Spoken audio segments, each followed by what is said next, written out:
The queen who lost her head, a woman who, with a simple sentence, became the most hated figure in French history. Let them eat cake. But did she really say that?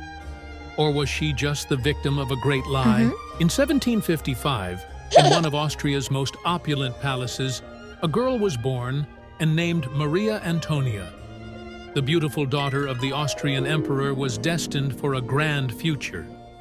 But from an early age, this splendor was, in reality, nothing more than a golden chain tied around her feet. In the world of politics, marriage was just a transaction.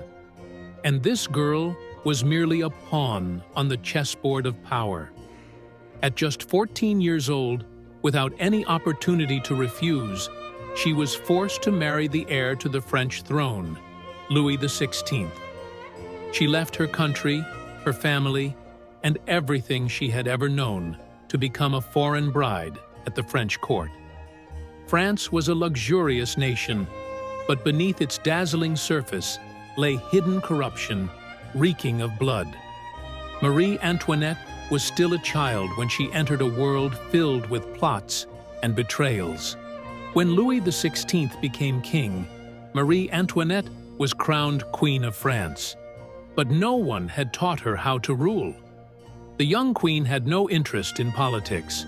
Instead, her passions were extravagant parties, expensive gowns, and costly gambling. To the royal court, she was nothing more than a source of entertainment. A simple, inexperienced girl whose only concerns were fashion and beauty. Yet behind this carefree image lay a bitter truth. She was alone.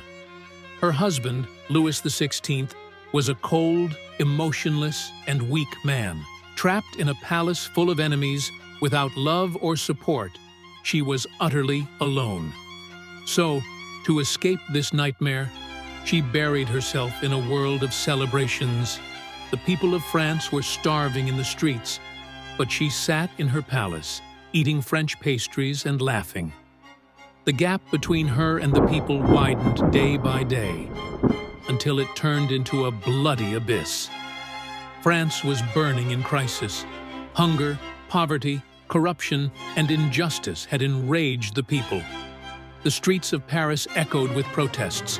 The chants were clear: "Death to the king! Death to the queen!" Amidst this storm, a horrifying deception took place. People claimed that when Marie Antoinette was told the people had no bread, she cruelly responded, "Then let them eat cake." It was a direct insult to the starving masses. But the truth is, she never said those words.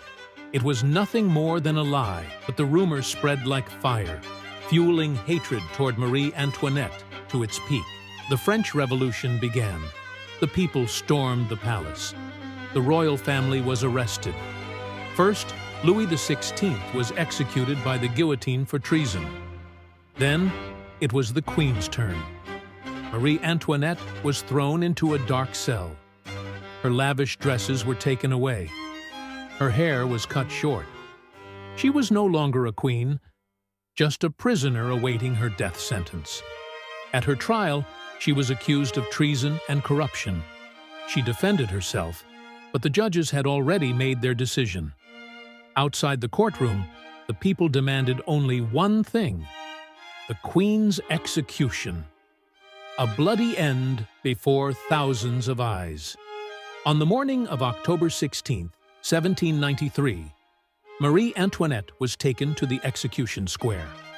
With her hands bound and her face pale, she walked through the crowd. The air was filled with shouts and curses. When she reached the guillotine, she paused for a moment, closed her eyes. Did her entire life flash before her? In her final moment, as the executioner grabbed her arms, she accidentally stepped on his foot. Quietly, she murmured, "Pardon me, sir. I did not mean to."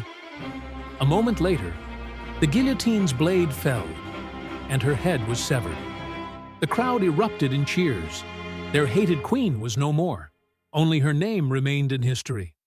Was she truly a monster or just a victim?